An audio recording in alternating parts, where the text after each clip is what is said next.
श्री वल्लभाधीश की जय। गोस्वामी श्री विठ्ठलनाथ की जय। श्री हरिराय जी महाप्रभु जी की जय। श्याम सुंदर श्री अमने महारानी की जय। आज हम यहाँ श्री हरिराय महाप्रभु जी की जो चतुर्थ बैठक है, जिसे चरण चौकी के नाम से भी जानते हैं, उस पर हैं गोविंदसर जैसलमेर। देखिए कितना परम सौभाग्य है आपका और स्वयं का, मेरा भी, कि हम यहाँ भारत और पाकिस्तान की सीमा से बिल्कुल सटे हुए इस मरुस्थल में, जहाँ मुश्किल से ही कोई जा पाता है, प्रभु की जिस पर कृपा होती है, श्री हरिराय महाप्रभु जी की जिस पर कृपा होती है, वही जा पाता है। ऐसे श्री हरिराय महाप्रभु जी की चतुर्थ बैठक पर आज यहाँ गोविंदसर नामक स्थान, जो बाड़मेर रोड जैसलमेर में है, वहाँ आज हम हैं। और आपको सभी वैष्णवों को ये ज्ञात ही होगा कि श्री हरिराय महाप्रभु जी की पूरे भारतवर्ष में, या कहें पूरी पृथ्वी पर, पूरे भूमंडल पर केवल 7 बैठकें हैं। ये आपको मैं आपकी जानकारी के लिए बताऊं कि श्री हरिराय महाप्रभु जी जो भूतल पर 125 वर्ष विराजे, 125 वर्ष, उन श्री हरिराय महाप्रभु जी की पूरे भूमंडल पर 7 बैठकें हैं। और आपका ये परम सौभाग्य है कि आज आप उनकी 7 बैठकों में से एक बैठक, जो भारत पाकिस्तान सीमा पर स्थित राजस्थान के एक मरुस्थल प्रदेश में जैसलमेर में है, और बड़े ही सघन वृक्षावली और बहुत सुंदर पर्यावरण की गोद में जो बैठक है, वहाँ से आप आज डॉक्टर भगवान दास कीर्तनकार कामवन की ओर से फेसबुक लाइव देख रहे हैं। ये श्री हरिराय महाप्रभु जी की चतुर्थ बैठक, चरण चौकी जिसे कहते हैं, इसका पता आपको दिख रहा होगा। ये गोविंदसर बाड़मेर रोड जैसलमेर राजस्थान, ये श्री वल्लभ निवास है। माने यहाँ अगर कभी भी कोई गोस्वामी बालक पधारते हैं, तो गोस्वामी बालक के मुकाम के लिए, उनके विराजने के लिए, उनके ठहरने के लिए ये बहुत सुंदर बैठक बनी हुई है। और जब आप इस जैसलमेर बैठक के अंदर की ओर प्रवेश करेंगे, तो ये बहुत सघन वृक्षावली का एक बहुत सुंदर सा दृश्य आपके समक्ष उजागर होगा। आपको शायद ज्ञात ही होगा कि किसी समय पर यह स्थान रेतीले टीलों वाला था। माने एक जल की एक बूंद भी दूर दूर तक दिखाई नहीं देती थी। केवल दूर दूर तक अगर दिखाई देते थे तो रेत के टीले दिखाई देते थे, कहीं जल नहीं था, बिल्कुल सूखा प्रदेश। और आज आप देखें श्री हरिराय महाप्रभु के पधारने से स्थल कितना पावन, कितना स्वरम्य, कितना सुंदर, कितना मनोहारी, कितना मन भावन हो गया है कि यहाँ सघन वृक्षावली आपको देखने के लिए मिल रही है। ये गोविंदसर नामक स्थान पर, जो जैसलमेर से लगभग 1 किलोमीटर दूर है, बड़ा शांत वातावरण जहाँ पर है, वहाँ ये बैठक जी विराजित हैं। और इस बैठक जी के बारे में आप सबको जैसा ज्ञात है कि श्री हरिराय महाप्रभु की पूरे भूमंडल पर 7 बैठकें। पहली बैठक श्री गोकुल में विराजती है, दूसरी बैठक नाथद्वारा में विराजती है, नाथद्वारा राजस्थान, जहां श्रीनाथ जी स्वयं विराजते हैं। तीसरी बैठक खिमनौर में विराजती है, खिमनौर राजस्थान। और चौथी बैठक राजस्थान के इस सुदूर अंचल जैसलमेर में विराजती है। जैसलमेर में ये चौथी बैठक। और पांचवी बैठक डाकोर राजस्थान में। छठी बैठक सांवली, डाकोर, सॉरी मैं गलत बोल गया था, डाकोर गुजरात में। छठी बैठक सांवली गुजरात में है। और सातवीं बैठक जंबूसर, जंबूसर भी गुजरात में एक स्थान है, वहां पर है। जैसलमेर में 2 बैठकें हैं। एक बैठक यह है जिसे चरण चौकी बैठक के नाम से जानते हैं। एक बैठक जैसलमेर के किले के अंदर है। जैसलमेर के किले के अंदर जो गिरधारी जी का मंदिर है उसमें विराजती है श्री हरिराय महाप्रभु की दूसरी बैठक। तो मैं बता रहा था इस बैठक के बारे में। एक बार श्री हरिराय महाप्रभु, जिनका प्रागट्य संवत 1647 में हुआ था, संवत 1647 में श्री हरिराय महाप्रभु का प्रागट्य हुआ था। वो श्री हरिराय महाप्रभु एक बार यहाँ जैसलमेर पधारे।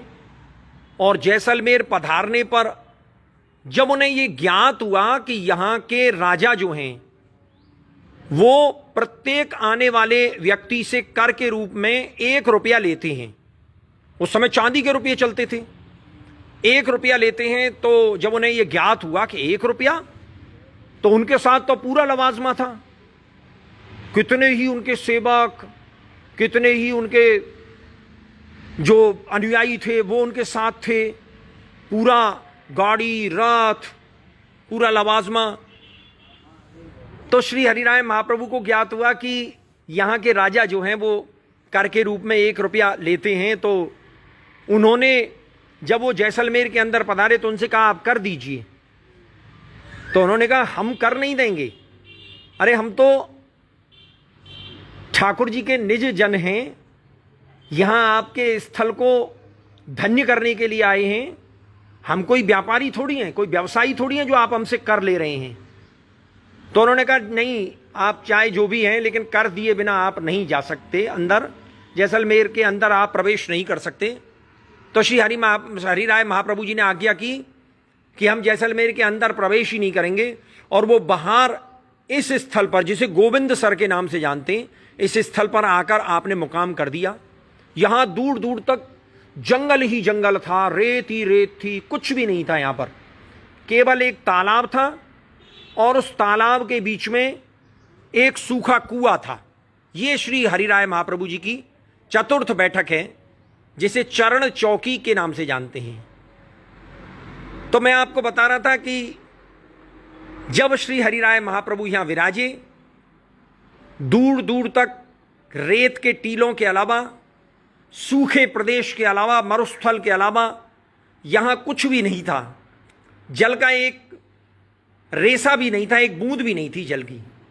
तो श्री हरिराय महाप्रभु जी ने अपने सेवक से कहा कि जाओ जल लेके आओ। सेवक गया। मैं अभी उस तालाब को भी आपको दिखाऊंगा, जो तालाब सूखा हुआ था, उस कुएं को भी दिखाऊंगा जिसमें से श्री हरिराय महाप्रभु ने जल लाने के लिए आज्ञा दी थी। तो जब सेवक वहां गया तो उसने कहा कि जयराज लौटा वहां से खाली हाथ, और लौटकर उसने कहा कि जयराज वहां तो एक भी बूंद जल नहीं है। उन्होंने कहा अरे अच्छी तरह देखो, श्री हरिराय महाप्रभु ने आज्ञा की कि अच्छी तरह देखो कि जयराज मैंने देख लियो, वह कुआं में तो बिल्कुल सूखो हो है, एक बूंद भी जल नहीं है। तो श्री हरिराय महाप्रभु ने आज्ञा करी कि दोबारा जाओ। सेवक दोबारा गया, और जब दोबारा जाकर सेवक ने देखा तो वो कुआं जो पहले सूखा हुआ मिला था जल से छल छलाकर भर रहा था। क्यों?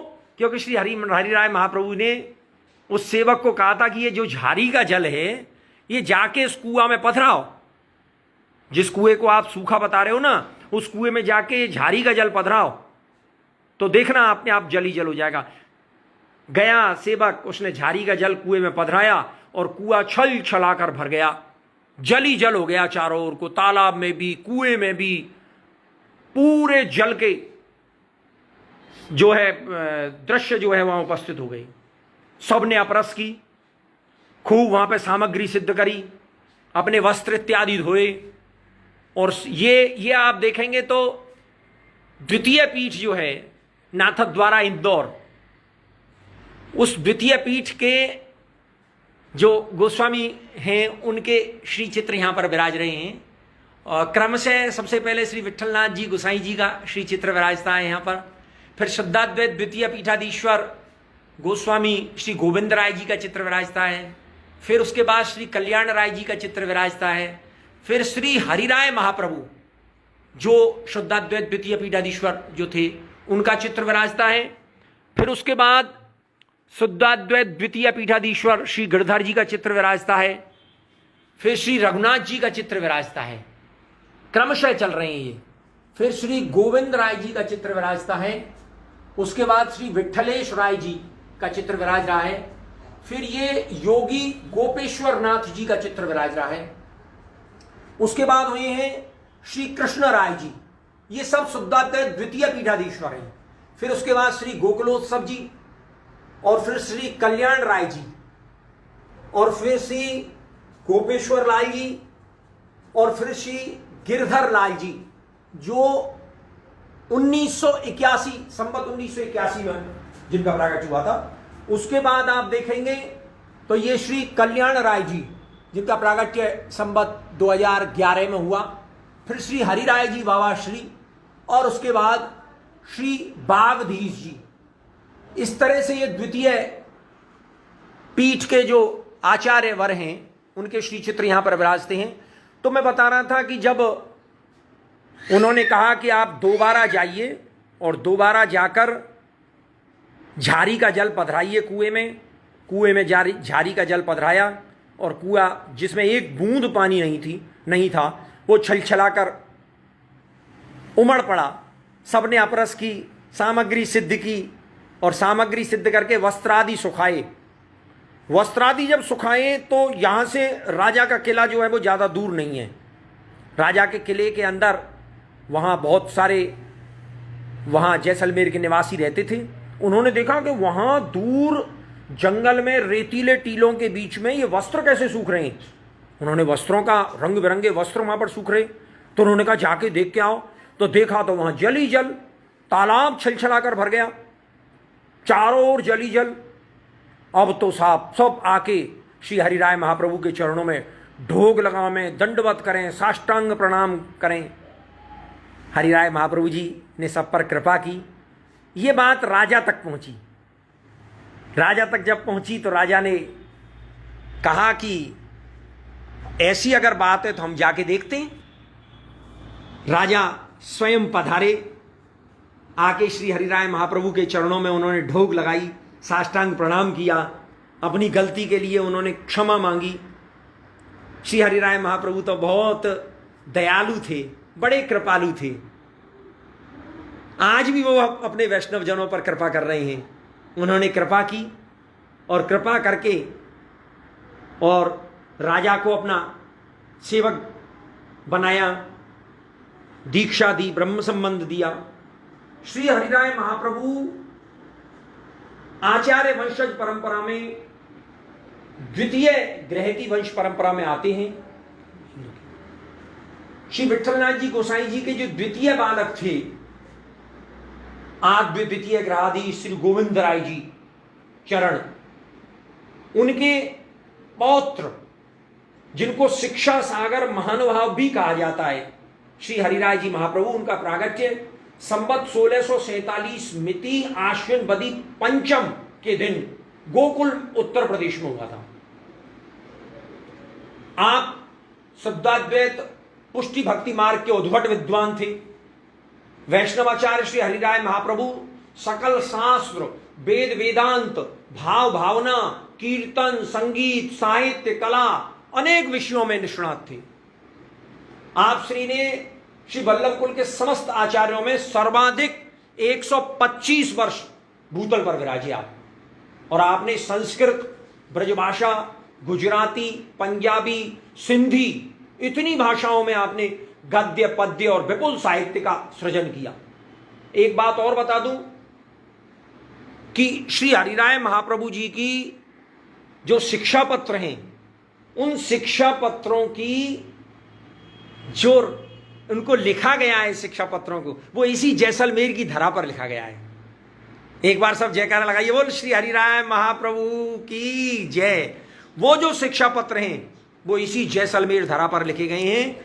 जैसलमेर में श्री हरिराय महाप्रभु 6 महीने तक विराजे, 6 माह तक विराज कर, आपको सबको मालूम है, आपने सबने साहित्य पढ़ा होगा कि उसमें श्री हरिराय महाप्रभु ने अपने जो अनुज हैं, उनकी जो बहू जी हैं, वो अस्वस्थ रहती थी, उनके लिए शिक्षा पत्र लिखे। शिक्षा पत्र वो लिखते थे। लिखने के बाद उन्होंने राजा को आज्ञा की कि ये शिक्षा पत्र जो हैं वो खिमनौर पहुंचने चाहिए। राजा ने कहा, जयराज आपकी जैसी आज्ञा। हरिराय जी शिक्षा पत्र लिखते, एक ऊंट सवार उन शिक्षा पत्रों को लेकर जाता और शिक्षा पत्रों को लेकर जाके वो ऊंट सवार 2 दिन में खिमनौर पहुंचता और जाके शिक्षा पत्र को वहां जय जय को सौंपता। लेकिन जय जय तो सेवा में इतने व्यस्त रहते थे कि उनको उन पत्रों को पढ़ने का समय ही नहीं मिलता था। उनको जाके वो पत्र दिया जाता था तो वो कह देते थे, यहां रख दो आले में। कहते हैं बहुत समय बाद उन्होंने उन शिक्षा पत्रों को देखा और आज वो शिक्षा पत्र लाखों करोड़ों वैष्णवों के लिए एक थाती बने हुए हैं। उनकी कोई भी अगर समस्या हो तो उन शिक्षा पत्रों से वो समस्या का समाधान बहुत ही आसानी से होता है। आप श्री के दीर्घानुभवी मार्गदर्शन में, श्री हरिराय महाप्रभु के मार्गदर्शन में निकुंज नायक प्रभु श्रीनाथ जी, श्री नवनीत प्रिया जी सहित स्वसेव्य स्वरूप द्वितीय गृहनिधि विठलनाथ जी स्वामिनी जी के मंदिर श्रीनाथ द्वारा में पुष्टि मार्गीय भावानुरूप सिद्ध हुए। आपने बहुत सारे पुष्टि मार्गीय निधि स्वरूपों के सेवाक्रम का भी व्यवस्थापन किया है। बहुत सारे आपने ग्रंथ लिखे हैं, शिक्षा पत्र लिखे हैं श्री हरिराय महाप्रभु ने, वार्ता साहित्य का लेखन किया है, भागवत सुबोधनी प्रवचन, स्वतंत्र लेख लिखे हैं, निबंध लेख लिखा है, 16 ग्रंथ की टीका लिखी है। माने मैं अगर इन सब का यहां वर्णन करने लगूं तो पूरा दिन निकल जाए, लेकिन आप श्री के द्वारा लिखे हुए जो सैकड़ों हजारों जो पुष्टि मार्गीय ग्रंथ हैं उनका वर्णन नहीं किया जा सकता। आप श्री से वो उस समय के कई विद्वान, आचार्य, राजे, रजवाड़े, रावल, पुष्टि मार्गीय भगवती वैष्णव इतने प्रभावित हुए कि आपको उदयपुर के महाराणा राज सिंह जी ने प्रभु की सेवा के लिए कई गौ ब्राह्मण के हितार्थ के लिए कई गांव और संपत्ति भेंट की। वे नित्य सुबोधनी जी की व्याख्या सुनने आया करते थे श्री हरिराय महाप्रभु जी से। जो उदयपुर के महाराणा राज सिंह थे वो नित्य सुबोधनी जी की व्याख्या सुनने आया करते थे।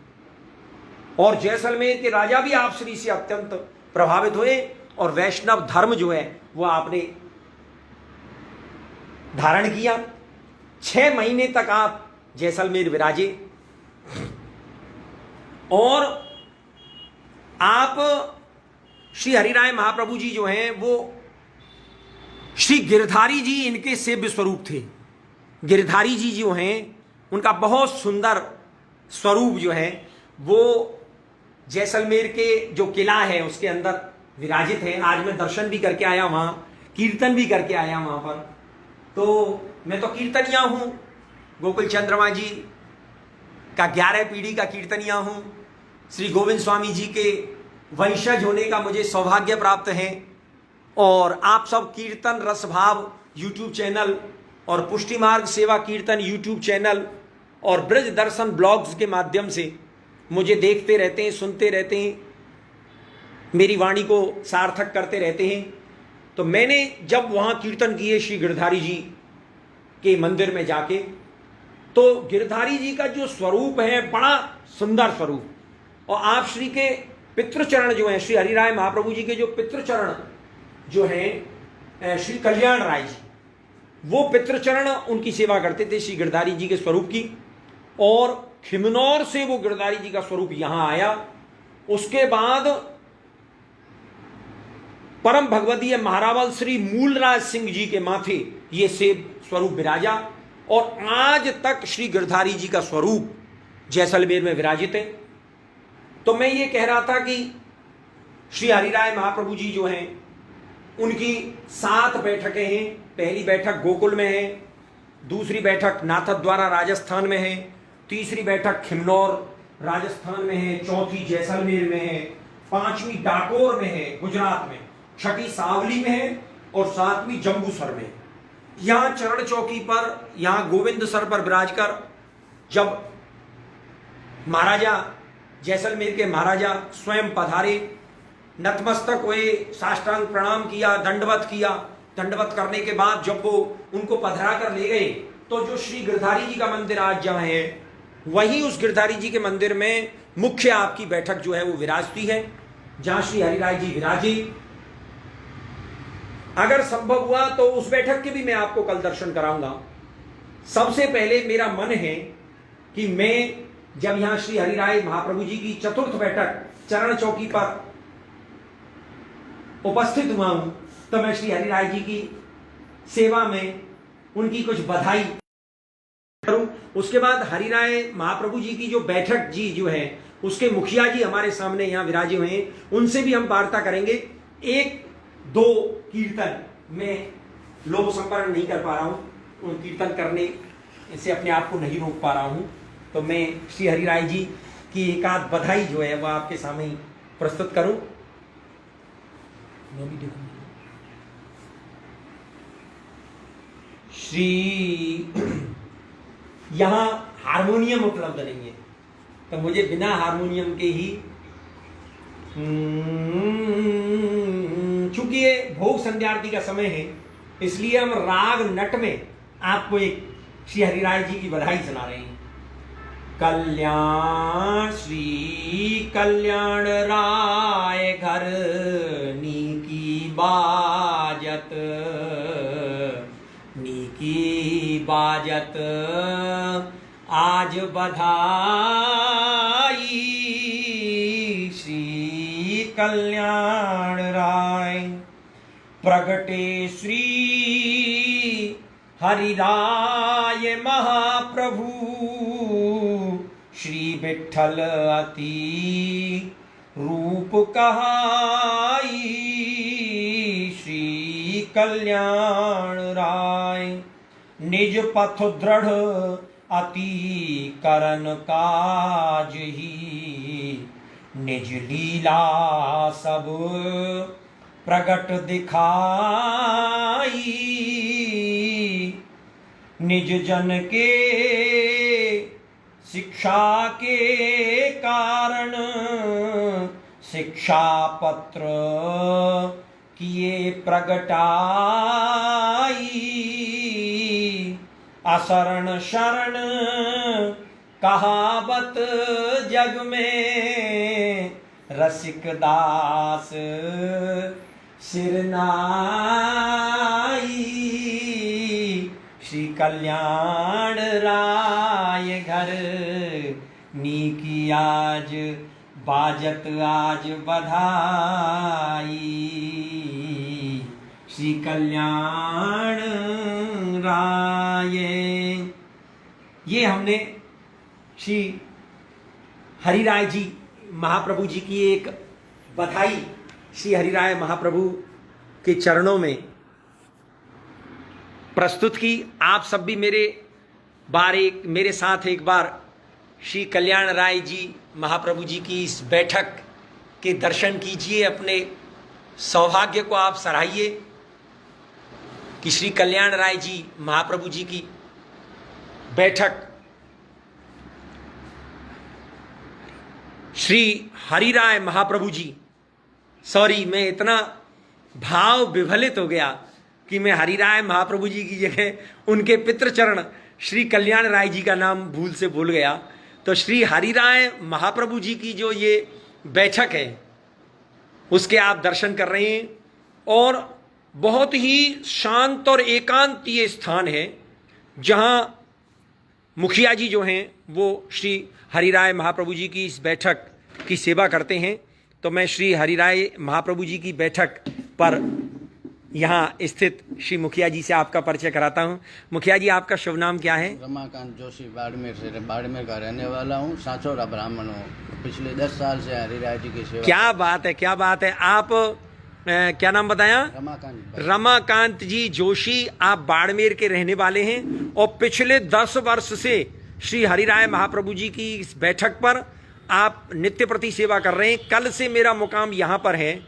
बहुत ही सुंदर सेवा का प्रकार जो है वो इनका है। व्यवहार की तो आप कहो ही मत, इतना सुंदर, इतना बढ़िया व्यवहार है। मैं बिल्कुल बगल में, यहाँ मुझको मुकाम दिया है श्री कमल आचार्य जी ने, तो वहाँ मैं ठहरा हुआ हूँ। यहाँ की बैठक के बारे में मुखिया जी आपसे कुछ 2 शब्द हम सुनना चाहते हैं। मैं क्या बताऊँ, मैं तो बोल भी नहीं पाता हूँ, ऐसी आदत भी नहीं है बोलने की।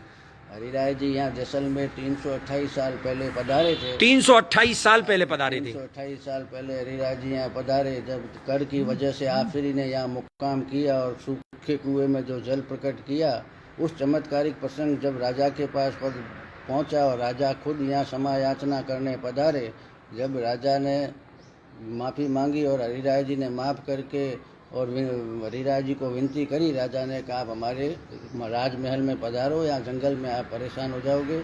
जब हरिराय जी ने बोला कि आपके लड़के की बहू है जो किशनगढ़ राज दरबार की राजकुमारी है, उनके पियर में बाल किशन लाल जी का मंदिर है, पुष्टि मार्ग की हवेली है, पुष्टि मार्ग की सेवा भाव प्रकार है, लालन विराजते हैं, केवल उनकी ब्रह्म संबंध लिया हुआ है, जो उनके द्रव्य से प्रथम भागवत सप्ताह यहाँ गोविंदसर तालाब पे करवाओ। आहा, वाह वाह। जब केवल महारानी के राजा को पता ही नहीं था कि ब्रह्म संबंध शब्द क्या होता है और ये चीज़ क्या होती है। जब हरिराय जी ने राजा को यहाँ से वापस रवाना किया और लड़के की बहू से पूछो, बोला कि जो उनके जाके पूछो, वो सब समझा भी देंगे और बता भी देंगे, और वो जो जैसा वो कहे वैसा वो आपको करना है। जब राजा अपने लड़के की बहू के पास गए और उनके सब पूछा, जानकारी बताई। जब लड़के की बहू के साथ राजा स्वयं यहाँ पधारे और लड़के की बहू जो महारानी थी, उन्होंने हरिराय जी को दंडवत प्रणाम किया और विनती करी। जब उनके द्रव्य से यहाँ प्रथम भागवत सप्ताह आप श्री ने यहाँ प्रथम गोविंदसर पे करी। जय हो। और 6 महीने यहाँ विराजे। 6 महीने में हरिराय जी ने 4 भागवत सप्ताह जैसलमेर में करी। जय हो। 2 बड़ा बाग में सुनने में आया है और एक गोविंद गिरधारी जी मंदिर में, मंदिर पैलेस में की है, और पूरे जैसलमेर को अप्रश करके और लक्ष्मीनाथ जी मंदिर में ब्रह्म संबंध दीक्षा दी यहाँ के राजा को, पूरे जैसलमेर के भाटिया वैष्णव को, सोनी वैष्णव, ब्राह्मण, पुष्करना ब्राह्मण, महेश्वरी वाणिया, इन सबको वैष्णव बनाया और सबको अप्रश करके हरिराय जी ने, और वैष्णव स्वरूप और उनके पिताजी श्री कल्याण राय जी सेवा स्वरूप जो गिरधारी जी स्वरूप थे, उस समय उनके यहाँ के लोग नामचीन बड़े लोगों को भेज के और खिमनोर से स्वरूप मंगवाया, और मूलराज सिंह जी जो राजा थे उनके नेतृत्व में वहाँ पर उस जमाने में मंदिर बनवा के हरि विठल गिरधारी जी की सेवा स्वरूप सब शुरू किया, जो आज दिन तक, अभी तो वो सरकार के अंदर गया, जो राजस्थान टेम्पल बोर्ड के अधीन आता है, वही सेवा संभालते हैं। लेकिन सेवा आज भी मंगला से शयन तक निरंतर, सकड़ी सेवा, अनसकड़ी, अनकोट, सब सेवा निरंतर, बहुत सुंदर सेवा। वो भी प्रकाश भाई सांचौरा ब्राह्मण है, वो पिछले 10, 12, 15 साल से कर रहे हैं, और ये सांचौरा समाज परिवार ही इसकी सेवा करते हैं। पास में जो बांके बिहारी जी का मंदिर है, इसकी सेवा जो यहाँ के राजा थे उस जमाने में, उन्होंने पुष्करना समाज को दी कि बांके बिहारी जी में 11 स्वरूप भी है, और पुष्करना वैष्णव समाज सेवा आज भी कर रहा है, पहले भी यही करते थे। और गिरधारी जी की सेवा पहले भी सांचौरा करते थे और आज भी सांचौरा ही कर रहे हैं। वाह। और आगे भी देखो ठाकुर जी की जो जैसी आगे प्रभु इच्छा है। और हरिराय जी ने यहाँ 2 शरण पद लिखे, वो भी हरिराय जी ने जैसलमेर में लिखे, उसका भी आप चित्र जी के दर्शन उनको करें। हाँ, बिल्कुल बिल्कुल कराऊंगा। हरिराय जी ने 26 से 31, 41 शिक्षा पत्र में 26 से 31 6 महीना यहाँ विराजे। उस समय आप श्री ने 26 से 31 तक शिक्षा पत्र का लेख यहाँ किया। अच्छा, 26 से लेकर 31 तक के जो शिक्षा पत्र हैं वो श्री हरिराय महाप्रभु जी ने जैसलमेर में ही लिखे हैं। जैसलमेर में, और उसको खिमनौर पहुँचाने के लिए यहाँ के राजा को आज्ञा करी, और हरिराय जी को यहाँ बैठे पूर्वानुमान हो गया था कि मेरे बड़े भाई गोपीनाथ जी कि घर से बहू जी है जो गौ लीला पधारने वाले हैं, और दादा भाई है जो सेवा में जाएंगे नहीं, तकलीफ में होंगे, इसलिए उन्होंने उनके लिए भी एक पत्र लिखा था।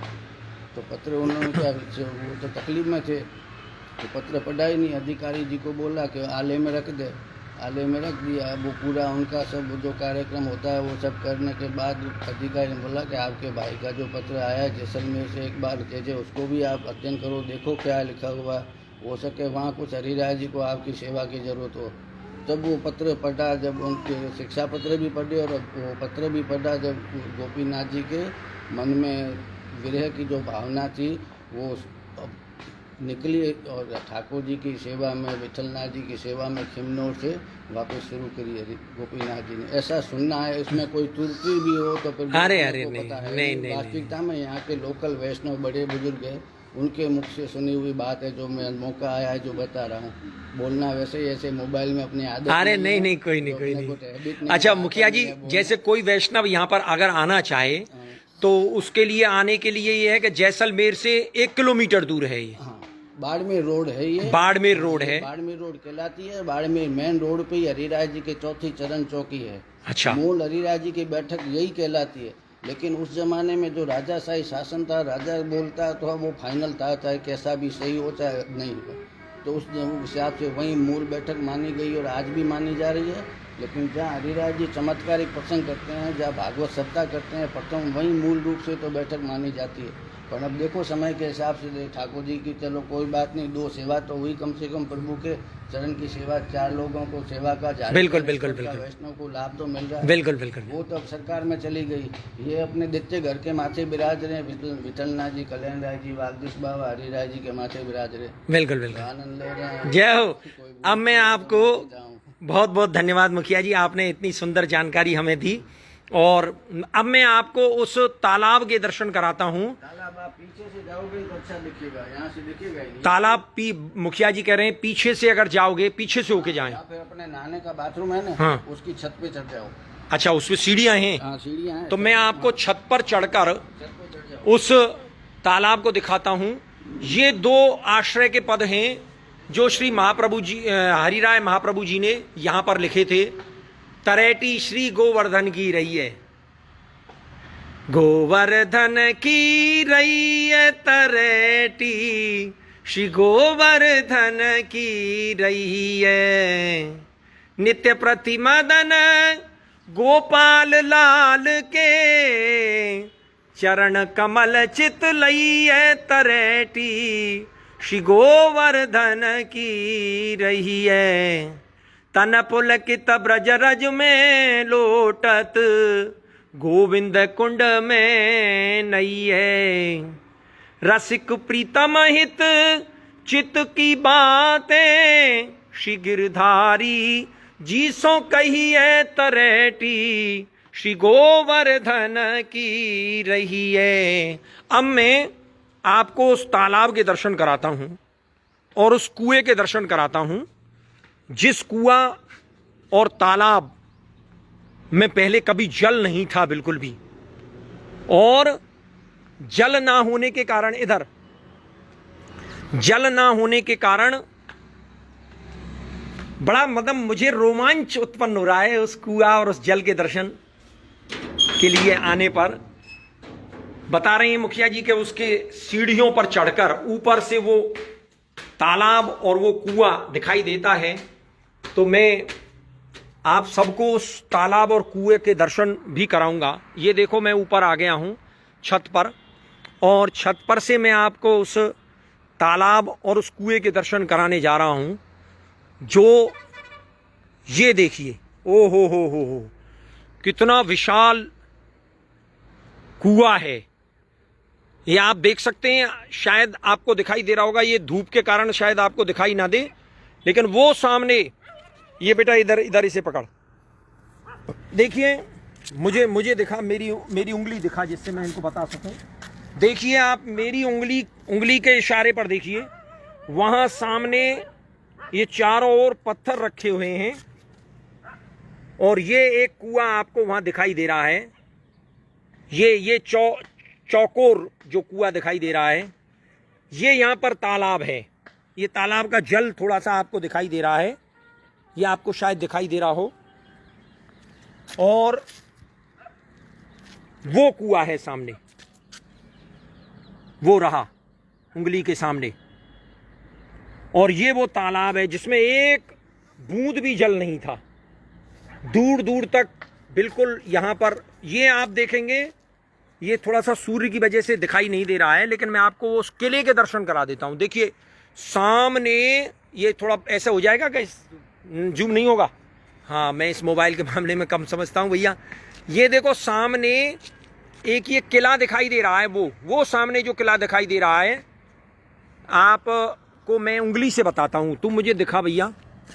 ये देखिए वहां वो किला, वो ऊपर ये इन, हाँ हो तो रहा है जूम यार, ये वाला ये किला है, दिख रहा है किला आपको?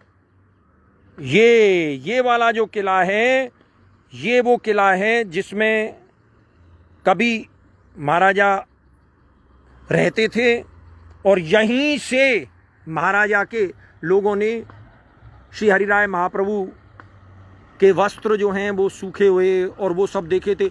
और देखिए किला कितना विशाल है, ये किले का यहाँ भी आपको दिखाई देगा, ये किले का दृश्य जो है इधर से भी दिखाई देगा, आप देखिए।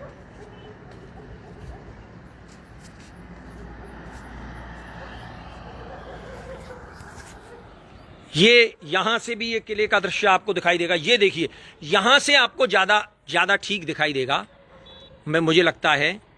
ये देखिए ये वो किला है, दिख रहा है ना आपको किला? ये वो किला है जिस किले में कभी महाराजा जैसलमेर अपने प्रजाजन के साथ रहते थे, और इसमें घुसने पर श्री हरिराय महाप्रभु जी के लिए कर उन्होंने लगाया। श्री हरिराय महाप्रभु जी वहाँ किले में प्रवेश नहीं किया उन्होंने, और वो लौट कर आए और उन्होंने कहा कि आचार्य जी हैं जैसलमेर के। हाँ तो देखिए यहाँ एक जैसलमेर के हैं कमल आचार्य जी, जो इस श्री हरिराय महाप्रभु जी की चतुर्थ बैठक की व्यवस्था संभालते हैं, इसका मैनेजमेंट संभालते हैं, बहुत भगवदीय वैष्णव हैं। और उनका मोबाइल नंबर मैं आपके साथ शेयर कर रहा हूं। जो भी व्यक्ति श्री हरिराय महाप्रभु जी की इस बैठक पर आना चाहता है, दर्शन करना चाहता है, या इसके बारे में अन्य कोई जानकारी प्राप्त करना चाहता है, तो वो श्री कमल जी आचार्य से संपर्क कर सकता है। आप उनका मोबाइल नंबर लिखिए 7023834215, और मैं ये मोबाइल नंबर कमेंट में भी डाल रहा हूं। इनका मोबाइल नंबर बोल बेटा क्या है? 7023834215। ये हैं कमल आचार्य, बहुत भगवदीय वैष्णव हैं कमल आचार्य। इनका मोबाइल नंबर मैंने आपके फेसबुक पर भी, इस फेसबुक लाइव पर भी शेयर कर दिया है। तो चलिए, आपका काफ़ी समय लिया, लगभग 40 मिनट तक हम श्री हरिराय महाप्रभु जी की इस बैठक की लाइव पर रहे। एक बार पुनः डॉक्टर, हाँ एक मैं बताना और भूल गया था आपको, यहाँ श्री गिरिराज जी का स्वरूप भी विराजता है। श्री गिरिराज धरण, श्री गिरिराज धरण की जय। तो डॉक्टर भगवान दास कीर्तनकार कामवन का आपको एक बार पुनः जय श्री कृष्ण। और मैं आपको एक और बार ध्यान दिला देता हूँ कि श्री हरिराय जी महाप्रभु जी की बैठक पर आप ज़रूर पधारिएगा। और मैं इतना आपको कह देना चाहता हूँ कि कीर्तन रस भाव, इंग्लिश में अगर आप लिखेंगे KEERTAN, कीर्तन RAS रस BHAV भाव, कीर्तन रस भाव जो यूट्यूब चैनल है, और कीर्तन रस भाव जो फेसबुक पेज है जिस पर आप आज लाइव देख रहे हैं, इस पर प्रत्येक 3-4 दिन में एक कीर्तन का गायन और उसका बहुत ही सरल ब्रज भाषा में भाव विवेचन करके मैं आपको डालता हूँ।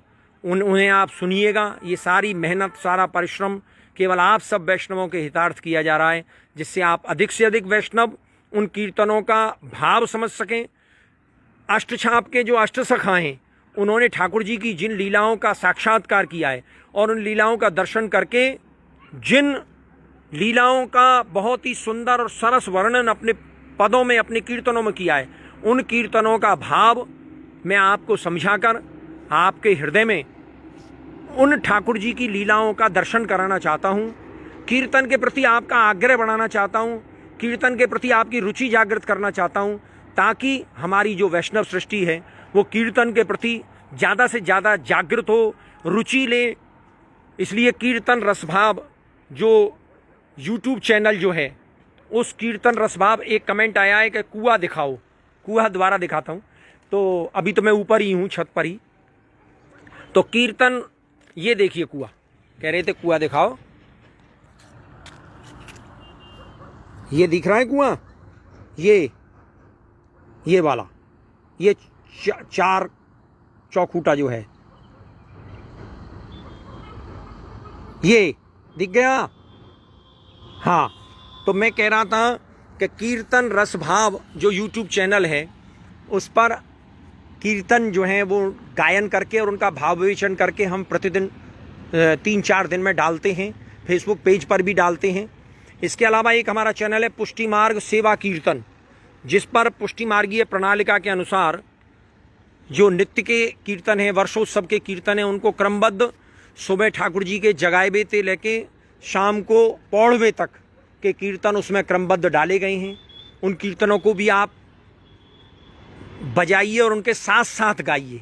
बहुत जल्दी ही मैं कीर्तन सिखाने के लिए कीर्तन की क्लासेस जो हैं वो शुरू कर रहा हूँ। प्रभु की अगर कृपा रही तो हम इस दिशा में और आगे बढ़ेंगे। ब्रज दर्शन ब्लॉग्स के माध्यम से ब्रज 84 कोस के लीला चिन्हों का दर्शन तो मैं आपको करा ही रहा हूँ, और बहुत जल्दी ही बहुत बड़े एक प्रोजेक्ट पर हम काम कर रहे हैं, बहुत बड़े एक प्रकल्प पर काम कर रहे हैं।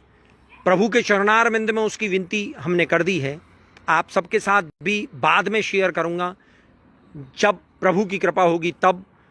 लेकिन एक बड़ा हम काम करने जा रहे हैं, जो कीर्तन की जो हमारी ये शैली है, इसके संरक्षण, संवर्धन, उन्नयन के लिए एक मील का पत्थर साबित होगा। और एक बात बता दूं, मुझे नहीं कहना चाहिए लेकिन मैं कह रहा हूं, मैं अपने आप को रोक भी नहीं पा रहा हूं। कीर्तन की जो पद्धति है वो ख्याल गायकी की तरफ बढ़ रही है। आप देखेंगे छोटा ख्याल बड़ा ख्याल की तरह कीर्तनों को गाया जा रहा है। माफ करना, कीर्तन की शैली वो नहीं है जिसे आज बड़े बड़े संगीतकार गा रहे हैं। मैं नाम लेने से नहीं चूकूंगा, बहुत हमारे आदरणीय हैं, उनके बहुत बड़े संगीतकार रहे हैं, उनके सुपुत्र जो हैं वो भी इसमें काम कर रहे हैं। लेकिन कीर्तन की जो शैली जो है, कीर्तन की जो पद्धति है, वो पद्धति, कीर्तन की शैली वो है जो मूल रूप में है। उसके साथ छेड़छाड़ ना करें तो ज़्यादा बढ़िया रहेगा। कीर्तन में शब्द प्रमुख है, शब्द विहीन आलाप जो है वो कीर्तन में वर्जित है। ठाकुर जी के सुख के लिए कीर्तन का जो है गायन किया जाता है, ठाकुर जी के हितार्थ, ठाकुर जी के सुख के लिए। ना कोई हम इसमें अपनी कला दिखाते हैं, ना कोई हम इसमें अपनी मुर्कियाँ दिखाते हैं, ना कोई उतार चढ़ाव दिखाते हैं। कीर्तन के संरक्षण, संवर्धन और उन्नयन के लिए लगा हूँ। श्री गोविंद स्वामी जी के वंशज होने का सौभाग्य प्राप्त है। श्री गोकुल चंद्रमा जी के 11 घर की पीढ़ी का कीर्तनिया हूँ। इसलिए प्रभु ने ऐसी सद्बुद्धि दी है, प्रभु की ऐसी कृपा हो रही है कि कीर्तन के लिए हम निरंतर काम कर रहे हैं, करते रहेंगे। मैंने PhD भी इसी विषय में की है, और पूरा शोध और पूरा ध्यान जो है वो इस समय कीर्तन और कीर्तन, केवल कीर्तन पर है। तो आप सब भी प्रभु के चरणों में ये प्रार्थना करें, अपने अपने घर में जो आपके सेव्य ठाकुर जी हैं उनके चरणारविंद में ये प्रार्थना करें कि मैं अधिक से अधिक समय इस कीर्तन के लिए दे सकूं, कीर्तन का भाव वैष्णवों को समझा सकूं, कीर्तनों का गायन करके उनका जो मैं भाव का जो दर्शन कराता हूं, जो लीला का दर्शन कराता हूं, उसे अधिक से अधिक कर पाऊं। और इसी तरह से प्रभु की ये सेवा चलती रहे।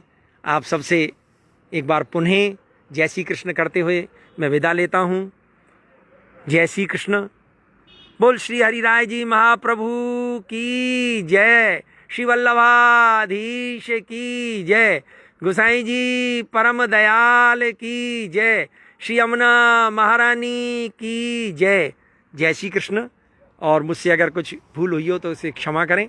आप सबका बहुत बहुत सहयोग मिलता रहता है। धन्यवाद, धन्यवाद।